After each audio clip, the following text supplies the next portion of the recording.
You are a visionary, an entrepreneur, a business owner. You want to make money from your passion and create the freedom that you've dreamed of. But it's slow.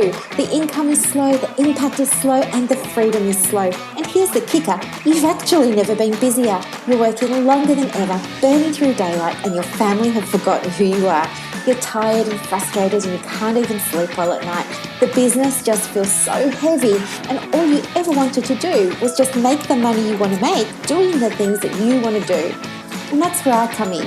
Hi, if we haven't met yet, my name is Dr. Storme, and I'm the host of the Business Acceleration Podcast, where we shift your business from heavy to light, time poor to time abundant, and from income lack to income growth.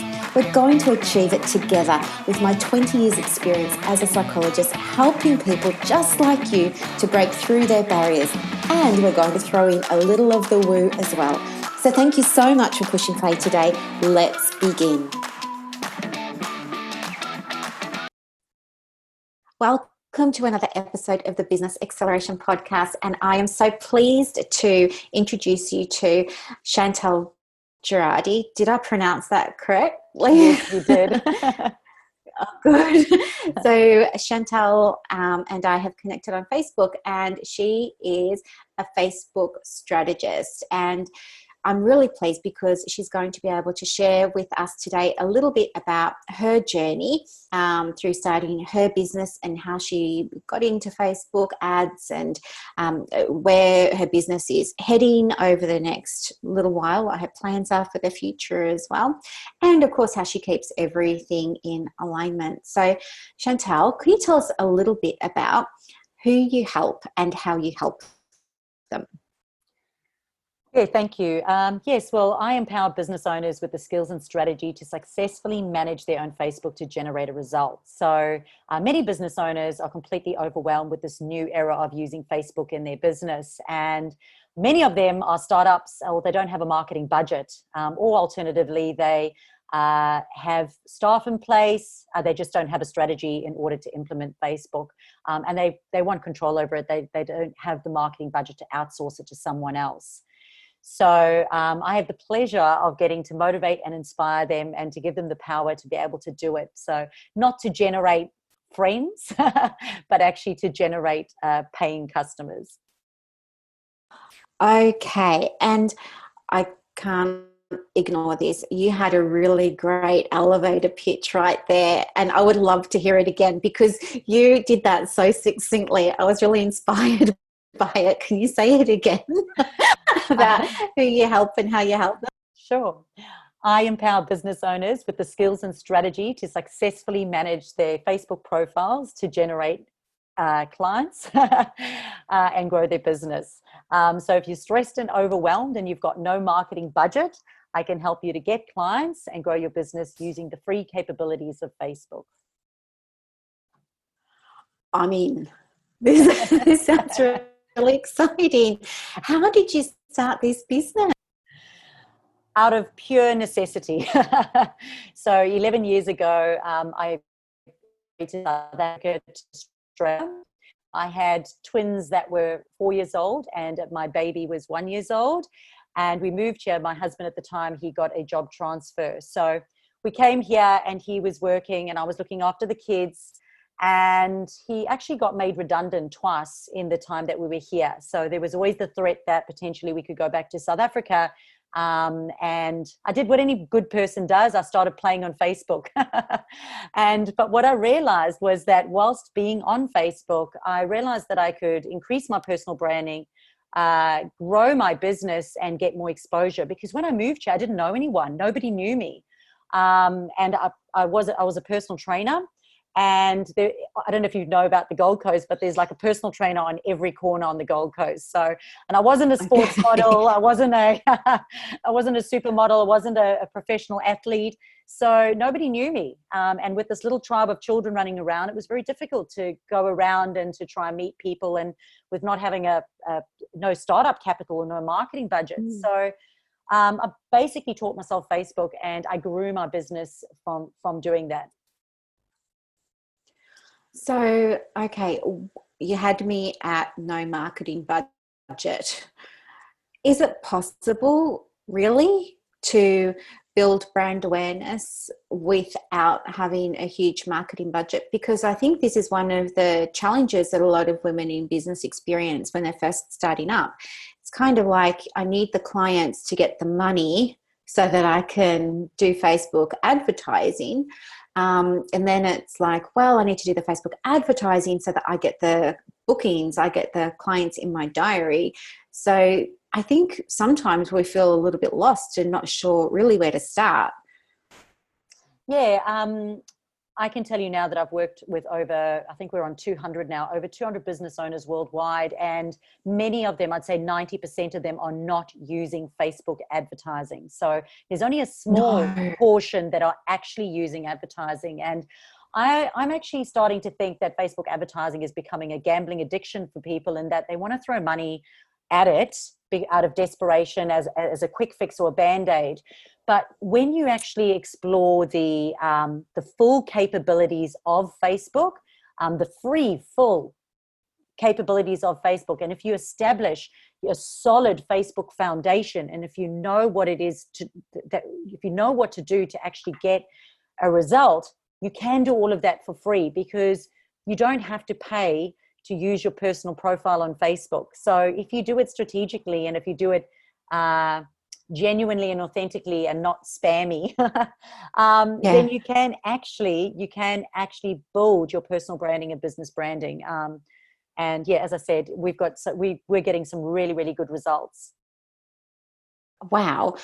I'm sure everybody's probably sitting on the edge of their seat, because when you're, as you know, like when you're running a business, you're looking at everything. I was just talking to Kate, and Kate's from a recruitment company. We were having a conversation on her podcast around, sometimes we get caught up with bright, shiny object syndrome, and we might be really good at the thing that we do, like that direct client work, but when it comes to the business side of things, we're kind of winging it a little bit.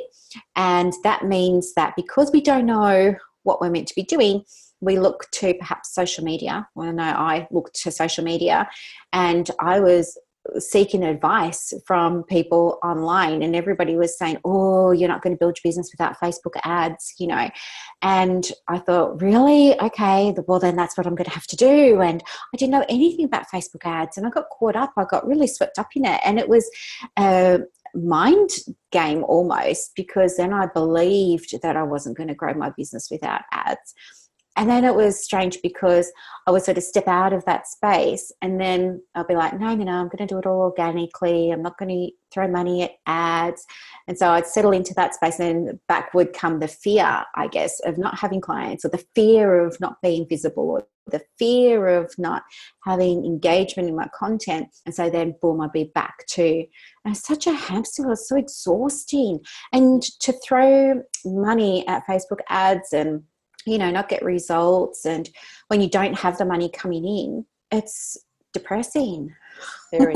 So yeah, I love what you're saying, that it's possible to with the right strategy, build visibility and build brand awareness without necessarily needing to have that Facebook ads budget. And you're so right. I hadn't thought of it like Facebook ads is becoming a gambling addiction. I love that. That's I see it all the time. And I loved what you said. I mean, I loved how authentic you were and how vulnerable you were, and just opening up and saying how you feel about Facebook, because many people feel that way. So it's good for us to talk about that and to acknowledge it. And the thing is that everybody's disillusioned, because there's so many people out there saying so many different things. It can be overwhelming and confusing for everyone.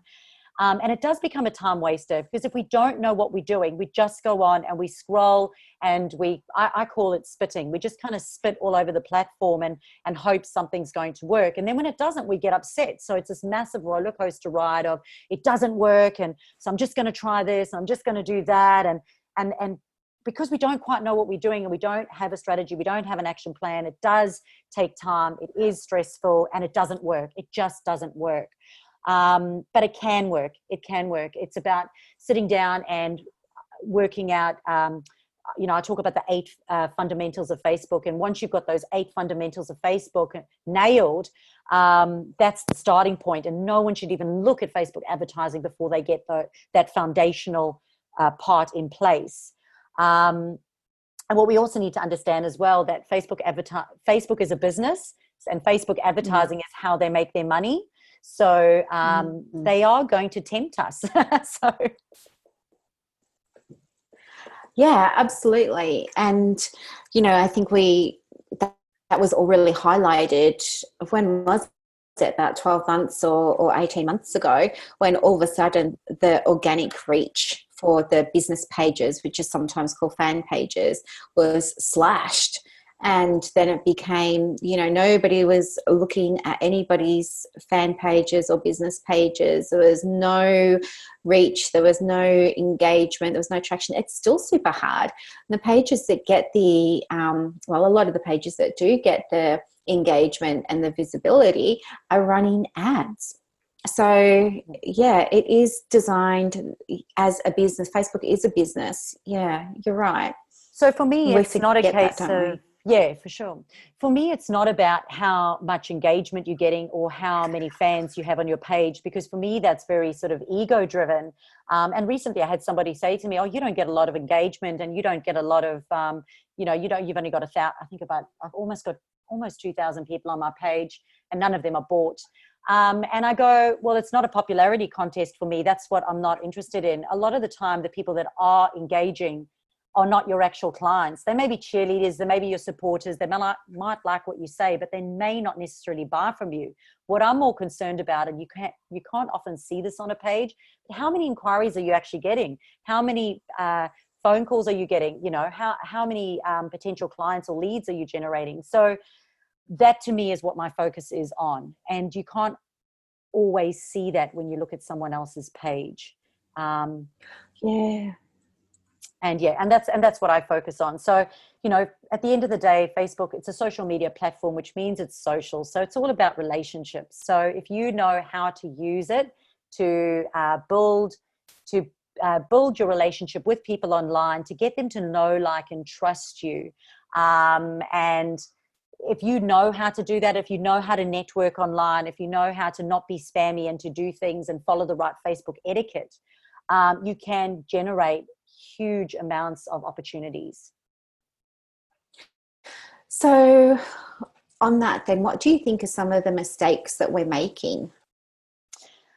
As I mentioned earlier, I think one of the biggest mistakes is people don't do the foundational things. So even if you were to explore Facebook advertising, if you don't do the foundational, the 8 fundamentals of Facebook, what ends up happening is Facebook's going to penalize you anyway. So for example, if your page is not set up properly, if you don't know who your audience is and know them intimately, like your demographic intimately, which, like you mentioned earlier, a lot of people in business don't have their business basics sort of in place. So if they don't have, so the eight fundamentals, I'll do them very quickly. Number 1 is, you've got to know how you want to be seen online. So what is your personal brand and how public or private do you want to be? That's always important for safety as well.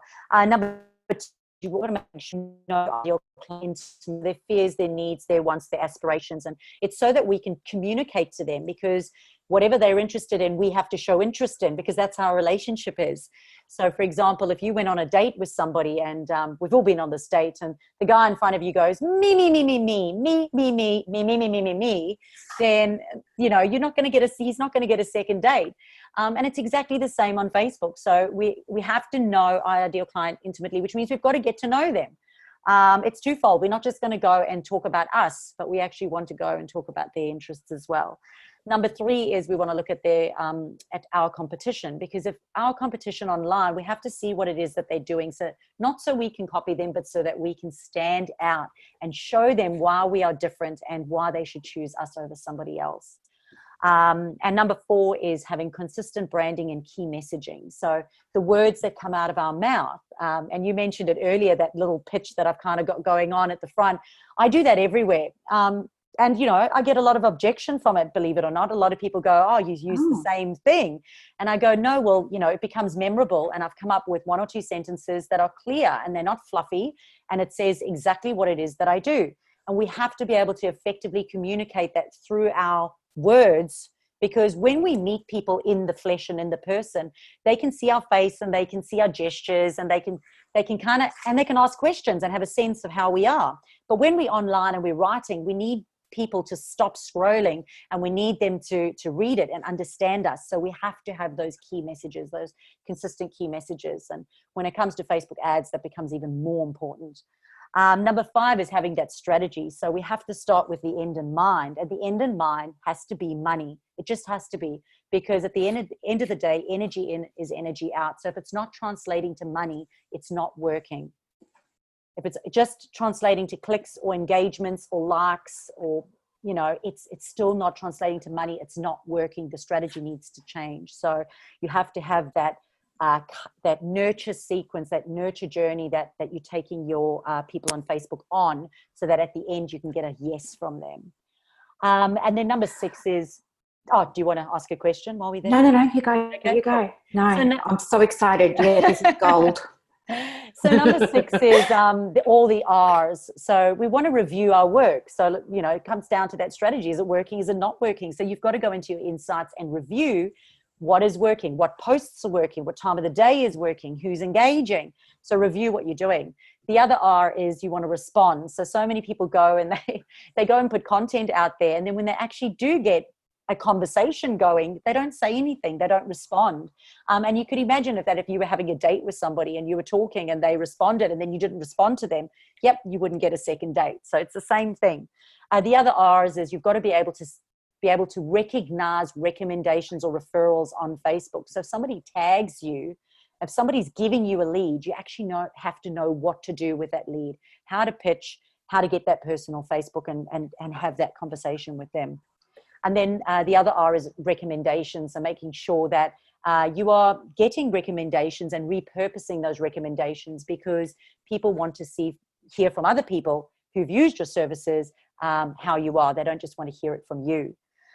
And then number 7 is get them off Facebook. So if you are talking to them on Facebook and they are interested, the sooner you can get them onto a phone call or onto your database or into an inquiry form or something, a landing page or something, the better, because they actually get cold. Because Facebook is so noisy and there's so many shiny lights on it, you want to get them off as quickly as possible while they are hot.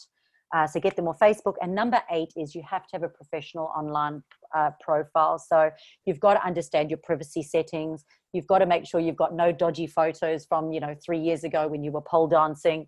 And you want to make sure that you filled it out properly, because at the end of the day, Facebook has an algorithm. So the algorithm is that whatever you put into Facebook, so whatever you type in, whatever you engage in, Facebook stalks you and decides what it's going to put in front of you. But it also does that for your competitors. So in order to do that, your profile has to be set up properly with all the right tags, with all the right keywords, with all the right content, key messages, all your links working. And this is on your personal profile and your business page. Because when you do that, you're telling Facebook what you're about. So when other people show interest in that, organically, Facebook's going to bring you together because of that algorithm. So when people say the algorithm is not working, it's generally because they're actually not inputting the right data in, which means Facebook is confused. It doesn't know what to put in front of you. And if your message is unclear and your page is not, you don't have your key messaging and your concepts are not really defined on your page, and you're not talking to your ideal client, the algorithm is going to get confused and it's going to go, I don't know what to show who what. Like, I just don't know what to put in front of who. That's generally why it doesn't happen. So for me, those 8 fundamentals are like the absolute most important thing before you even think about looking at Facebook advertising. Okay, wow, that is so much good information.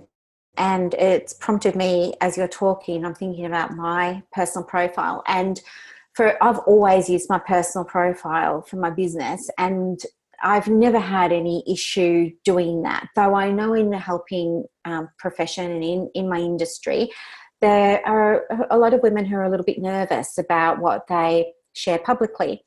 And so trying to educate them around, you know, treating your personal profile as if it were an invitation for somebody to come and meet you, like at a networking event or something like that, is probably better. And if you want to have a different profile for your family and friends, that's a personal one, maybe you set that one up and you put that on private. But maybe I've always liked using a personal profile because I always found I get more from that. And you're right about the engagement as well, because I was thinking about what you said there, that people who engage are often not going to be your clients, and that's been my experience too. A lot of the people that came to me didn't come as a result of a launch or anything like that. They've knocked on my door on social media and said, I've been following you for 18 months, I've been following you for 12 months, I've been following you for 6 months, and yeah, you're my people, and I know that we're going to be a good fit, and I really want to work with you. How can we get started? So yeah, it's interesting, isn't it? And yeah, I'm glad that you recognize that as well. And I also am glad that you also brought up the point about the personal profile and business page, because most people, again, are really scared to use their personal profile because they just don't know how to set up the privacy settings. The good news is that, especially with the Zuckerberg thing that happened a year ago with the whole privacy issues, is that they've tightened up on all of that, which means everything that you do on your personal profile, you can decide whether or not it's going to go out to the public, it's going to go out to just your friends list, or you can actually specify specific groups or people that you can group together, and that information can go to them, and that's your personal profile. But I often say to people that your personal profile is about people who already know, like, and trust you, and like attracts like. And we're all in the energy space that if it doesn't feel right, I mean, you should stalk everyone before you put them on your friends list.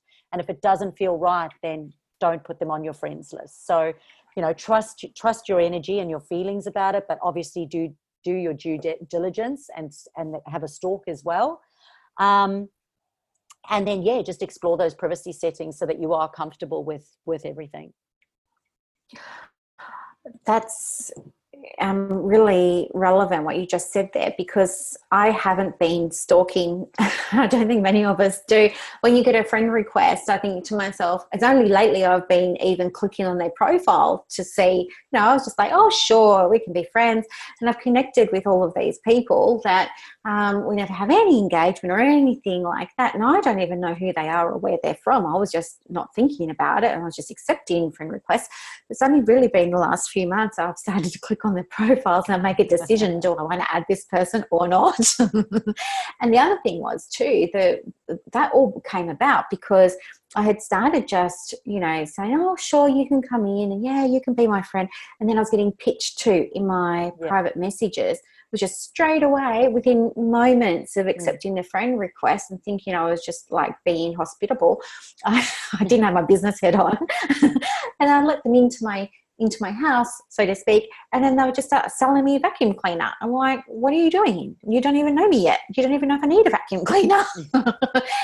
And so, yeah, I think maybe after speaking to you, Chantal, I need to go and reflect on my friends list, and I think I need to spend some time going through it and just maybe updating it to be more reflective of who I am and what my brand is. And I think that I'm not the only one, right? Tell me that. Yeah, that's great. I think personal profile is you're only allowed to have 5,000 friends. So you're only allowed to have 5,000 friends. So at some point you are going to have to do that regardless. But not only that, is that people can see who you're friends with, and they can see who you're engaging with, and like attracts like. So it is important to, you know, also make sure that you're going to be attracting the right people moving forward. But again, we also want to acknowledge the algorithm, and the algorithm is also looking at who you're friends with as well. And it's also matching you with other people that are the same. So you do have to be mindful of that as well. And I always say to people, you have to follow best practice on Facebook, and there is etiquette. There is Facebook etiquette. So it's important to know what that etiquette is. And anybody who thinks that they can just inbox you and spam you, they're not your people. And I do think it is getting better, though. I don't think it's getting worse. I think people are starting to realize that that's not the way to do business. So hopefully that is getting better. Yeah. And I love what you were saying around like attracts like, because, you know, I'm a huge manifestation fan. I integrate spirituality and energy with business systems and processes to help private practice owners feel more connected to the business in ways that allow them to express their purpose so that they can make money, of course, number one, because without the money, they're not going to be able to reinvest into the business and reach more people and help more people, but also to create lifestyles that they want. And so part of that means making sure that there's a sense of alignment between what our purpose is as a female business owner and how we're showing up in the business, what our marketing looks like in the business, because we're talking about marketing today, and making sure that everything feels right. And I think, you know, what you're saying here is that one of the things that we need to be mindful of is making sure that the people that we're accepting onto our personal profiles are aligned with who we are aligned with our purpose, aligned with our values, and align with our brand values and vision. So I'm really loving hearing that. And it just makes so much sense. But it's not something I think many of us have ever really considered before, the impact that those friends on your list might be having in terms of what Facebook is presenting to us as the end user, but also what's going out to those friends from us. Yes, and it's also good to note that with the strategy, it's not one size fits all. So people always think that it's the extroverts that are going to do well on Facebook, but you know, there's a different strategy for everyone. And like you said earlier, if you have to be in flow and it has to be enjoyable, because else you're not going to do it. So you don't have to create, you will be fearful of looking at someone else and going, well, their strategy is to do, you know, Facebook Lives every day. And, you know, and I'm not that kind of person, so I can't do it. So I'm not going to be successful on Facebook. No, going back to what that number one, you know, fundamental of Facebook is, and that is that how do you want to be seen on live? What's authentic and genuine to you? And working a strategy around that, because you will still attract your people by doing your thing. Extroverts will attract those people. Introverts will attract those people. So whatever it is that you decide to do on Facebook, as long as you're consistent with it, it will work. And it still can be in alignment with who you are, and it can still be in flow with what you enjoy doing. So it's not a chore. So how long does it actually take then, do you think, for somebody to go and overhaul their profile?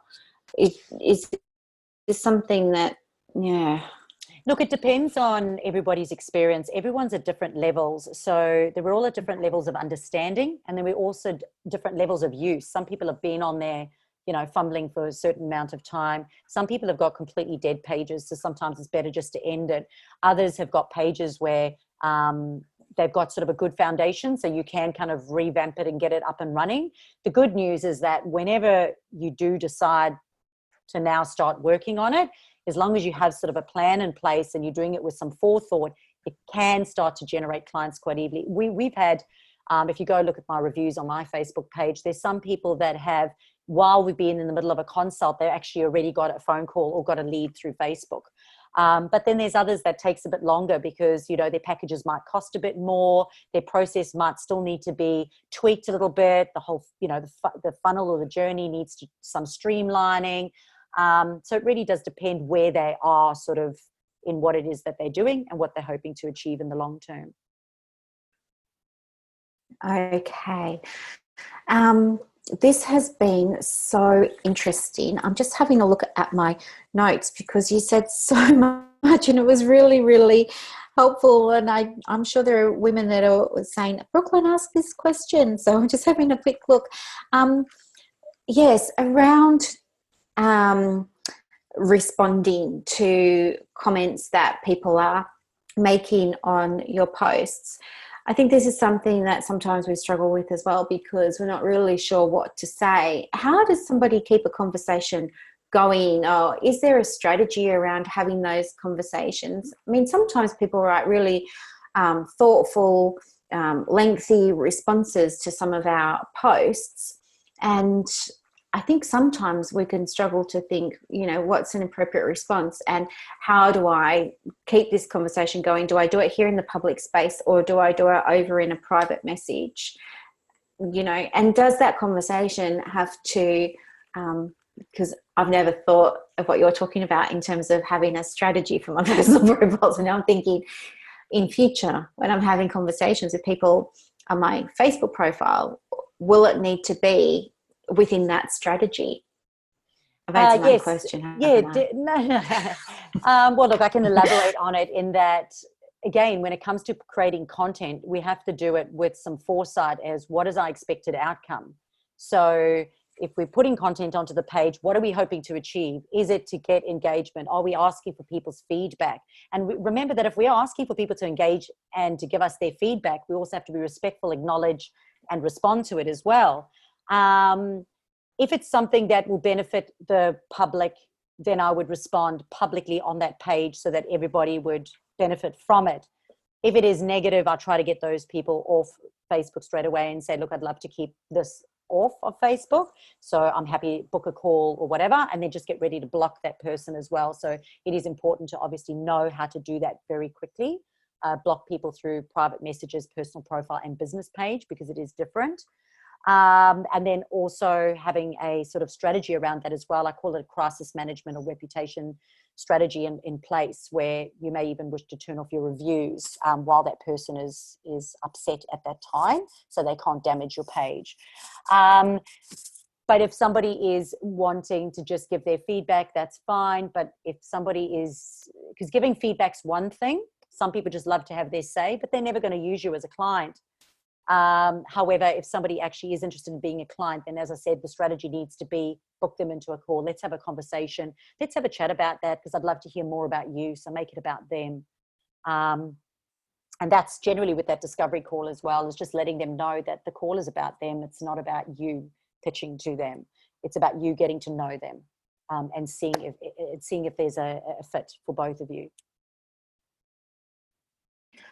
Yeah, it's got to be not pitchy. And I think there's a fear around people sometimes booking calls with, so I work with, as you know, like coaches, but also people that are psychologists, social workers, counsellors. And one of the fears that clients have around booking discovery calls with coaches, because we don't do discovery calls in allied health, but I mean, we take inquiries, so I guess you could kind of call taking the inquiry a bit of a discovery call, because you'd be trying to find out if your service was a good match. But for the sake of this, clients are a bit nervous at the moment about booking discovery calls with coaches, because they're very worried that they're going to get pitched a high ticket offer at the end. They're very worried that it's just going to be more about the coach than about them. And then sometimes too, I've even had calls with potential clients, and we've solved an issue on the call, or we've solved something on the spot, and there hasn't been a pitch at the end. My interest has just been in showing that I can give the value, and I'm just trusting that that's going to build my reputation over time. And so I'm happy to do that. So there's no pitching. And then they get suspicious about that. And then they think, oh, I wonder what's going to happen now. So yeah, it's a difficult one, isn't it? To sort of navigate that call. And I love what you were saying about really making sure that if you're a coach and you're going to be doing those calls, keeping in mind that this is really about that person. It's not about you pitching your service and getting the sale. I think that the way that you can open people up to being more comfortable about actually taking action and booking that call is if you handle the objections in your content.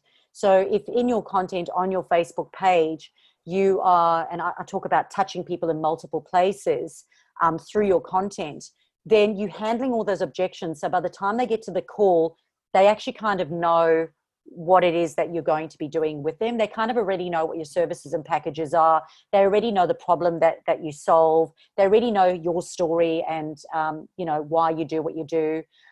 They know your business backstory. I mean, these are just some of the things that I was looking up earlier here.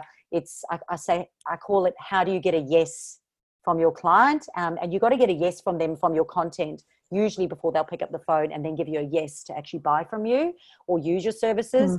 So by already showing them your services and why you've created those desirable offers because of the problem that they solve, and when you show your expertise online, and give social proof because people want to see from other people the results that it is that you've had, and share your success stories, and show your values and your sense of community, and really spend some time getting to know your audience and involving them in, you know, asking them and getting their feedback and having this conversation with them. When you do all of those things, you're more likely to get a yes, and they'll pick up a phone and call you. And then when they have that call, they already softened. They're already now a warm lead. And this is obviously often why Facebook ads don't work, is because people go and they throw money at an ad and it's a completely cold audience. And I always say to everyone, you may think that you're special, but on Facebook, you're not. There's 1,000 of you. There's 1,000 of you selling exactly what it is that you're selling. So you have to, you've got to get them warm. You've got to introduce yourself. You've got to get them to know you before you can even think about selling to them, that you have to touch them. And you've got to break that barrier. No one is just going to pick up a call and call you. A lady that I was talking to in the US earlier, she was like, oh yeah, you know, we spent, you know, $1,000 on Facebook ads, and we just wanted somebody to either book a discovery call or to buy this high ticket offer. And I said, I'm sorry, but you're not special. It's not going to happen. I don't mean it rudely, but there's 1,000 of you out there. It's a cold audience. You've got to first deepen that relationship and create a meaningful relationship with them first. And your content is one of the ways that you do that. The way that you create your content on your Facebook page, if that answers all those things, then those stalkers out there who are stalking you are really going to have a sense of who you are. And like you said earlier, and then they come knocking at your social media door and go, yep, I've been watching you online and now I want to work with you. And it's because you've done that. You've ticked all those boxes and you've gotten a yes from them, and they feel safe to now engage your services. Yeah, and I love what you were saying too around sharing, you know, perhaps testimonials or success stories and things like that. And this is something that is really, really challenging. I don't know about people who listen from other countries, but in Australia there are advertising laws for health practitioners that prevent us from having reviews. So we can't have reviews turned on our Facebook. Unfortunately, there's nothing you can do about them if you have Google My Business, because, you know, that's a Google thing. It's not a Facebook thing, and nobody can turn off the reviews as far as I'm aware. You can apply to have bad ones removed, but I'm getting off track. But the thing is, it makes it very, very difficult, I think, because we struggle to find that social proof. We have all seen, you know, we see some of us 20 clients a week, some of us 40 clients a week. For group practices, they're seeing 300 people a week, and they're getting really great results and getting really great outcomes. But we can't tell anybody that we're getting really great outcomes. So can I share with you what I'd recommend?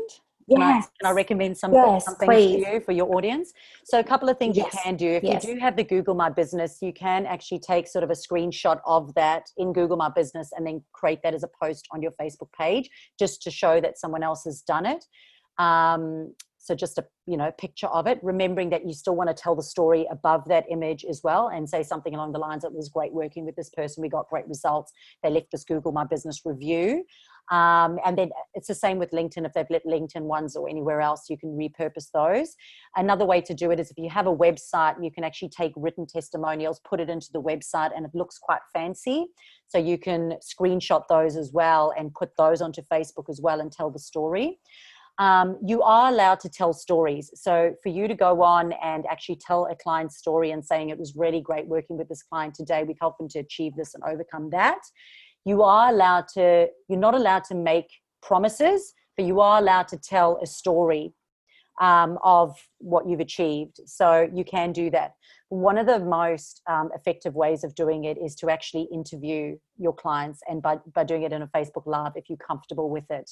So whether or not you do, somebody, again, it has to be someone who's happy to do that, because not everyone would be happy to do that. But to have an interview with them and say, you know, how did you feel before we started working together? How did you feel before and how did you feel afterwards? And have that as video content.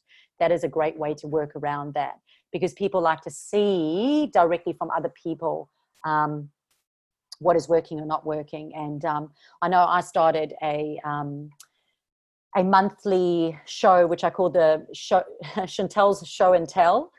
And my show and tell is, because that's my nickname, so Show and Tell. And and what I do is I interview my clients and they talk about the results that they're getting in their business. So a mechanic will talk about what he does on Facebook, how he felt beforehand, how he feels now, and what he's doing in his business to get results. And then I've got an IT specialist, and then I've got a pesticide company. And what happens now is other people get validation from that, and they get confidence in working from you from that, especially if they see vulnerability. So in the health industry, so if they see someone else going, I felt like this beforehand, they will connect, because remembering that when somebody comes to you, they're normally down in the dumps. Like, it's normally when they're not in a great place. So it takes a lot of courage for them to build that trust up to actually walk through the door. But seeing other people and acknowledging that they also felt like that, but now they feel like this, is really inspirational for them. It really does help motivate them to take action. I think that all of those could be really great strategies for people who are working as coaches, because they don't have the legal restrictions around advertising with clients that we do. So when you're working in mental health, for example, in Australia, we can't interview a client on a Facebook Live because we would be seen to be taking advantage, or they're vulnerable, or you shouldn't be doing that because they might have felt coerced when really they didn't want to go public with their story. So anyway, basically we can't. But you did touch on something that we can do. So for those of you who are listening and you're psychologists, social workers, counsellors, physios, chiros, dentists, GPs, whatever it is you're doing, the thing that you can do that Chantel was talking about was you certainly can tell a story, as long as that story is de-identified. And a simple way to de-identify your story is to change the gender, change the age, change the location. If it happened in Melbourne, you say it happened in Sydney. If they were 45 and female, you say they were 28 and male. If they were in this profession, you say they were in that profession. And basically you just want to only keep it short. It really only needs to be a paragraph or so, but you want to talk about what the presenting problem was, how you helped that person, and what the outcome was. How are they functioning now, socially, emotionally, occupationally, whatever it is that you were supporting them with. So you can do that, guys, and you can put that on Facebook, and you can put that on your Google, and you can put that on your website, and all those sorts of things too. So Chantel, do you have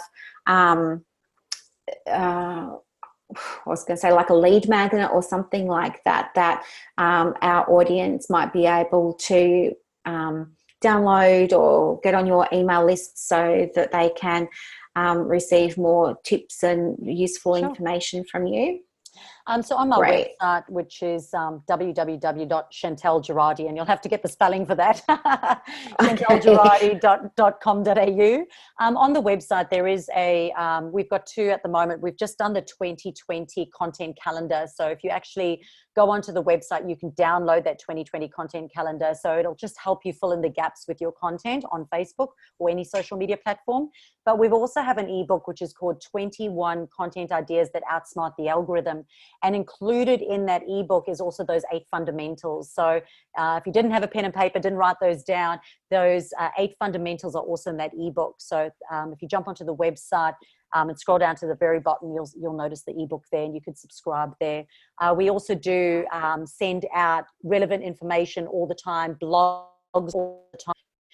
We recently why Facebook ads don't work, the 10 reasons why Facebook ads don't work. So that's coming real soon. We've also done one on Watch Party and Facebook Lives, and then groups and group etiquette and how to use hashtags. So if you want all that information, please subscribe, because you will get all that information as well. Are hashtags just for Instagram, or are they useful on Facebook as well? So hashtags are an Instagram thing. They're not actually a Facebook thing, and we have to respect each social media platform because that's when it works best. So we don't need to use them on Facebook, but people see hashtags, and that's usually for 2 reasons. Number one is they've just allowed their content from Instagram to automatically go to Facebook, which means it's not going to get the same reach because we're disrespecting the platform. And then the second reason is group administrators use it to control the content inside groups. So it's not a Facebook thing. It's actually a group admin thing that they use to control the groups. So people always ask me about that. And yeah, there are a couple blogs on my website around that as well. Great. So guys, I'm going to put Chantel's contact details in the show notes. So you'll just be able to tap the link and they'll take you straight to her website, and you'll be able to have a look there and download her 21 content ideas that outsmart the algorithm book that includes the 8 fundamentals that you need to be mindful of and aware of. And Chantel, just before we finish, do you have any final parting words of wisdom that you would like to share with our listeners?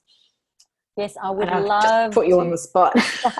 No, I love this part. This part's really cool because, everybody sees this bubbly, confident Chantel who's, so inspired and so motivational. But what a lot of people don't know is that, my first couple of years in business, I spent the first year crying every single day, like absolutely in tears, because I was overwhelmed and so stressed and desperate really to get my business up off the ground.